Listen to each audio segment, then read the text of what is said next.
नमस्ते, प्रणाम, स्वागत बा रउआ सबके राइटर के.पी. राज के चैनल पर। और सब बताइए आप सब कैसन बानी। देखिए रउआ सबके खातिर एगो भोजपुरी में ठंडा मौसम के एगो गीत लेके आ गइल बानी। जड़ाउर गीत बेहद पसंद आई रउआ सबके, एकदम ब्लास्ट मैटर बा। अगर एक नया म्यूजिक बनवा के गा सकतनी तो 100% बा कि वायरल जरूर हो जाएगा ना। ये पूर्वी में बा,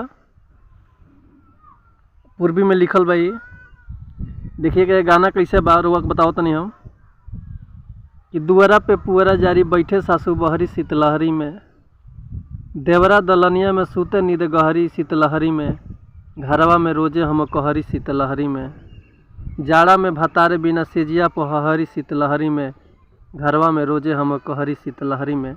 आई देखिए कि गावे के कैसे बरुआ सबके हम बताओ तनी।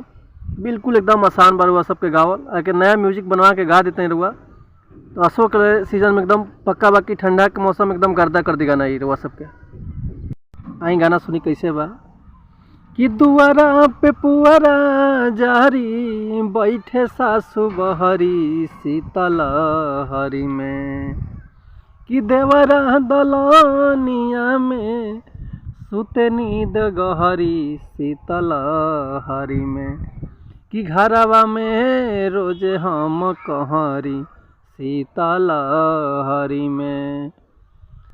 इजालाप रही भैया।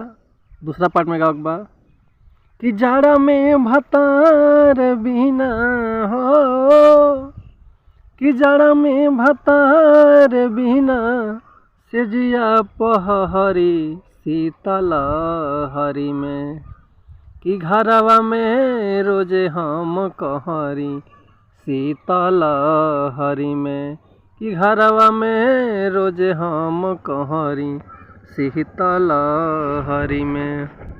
तो उम्मीद करते हैं रउआ सबके मैटर बढ़िया लागल होई। अगर पसंद हुआ मैटर हुआ लिखवाल चाहतनी, फुल गाना अगर लिखवाल चाहतनी तो हमारे डिस्क्रिप्शन में व्हाट्सअप नंबर बा और कॉल करे खातिर भी नंबर बा। फ़ोन कर सकिले चाहे व्हाट्सअप कर सकिले, रउआ के गाना मिल जाए, लेकिन गाना के चार्ज लागी रउआ सबके। व्हाट्सअप के जरिए रउआ के फुल गाना मिल जाए।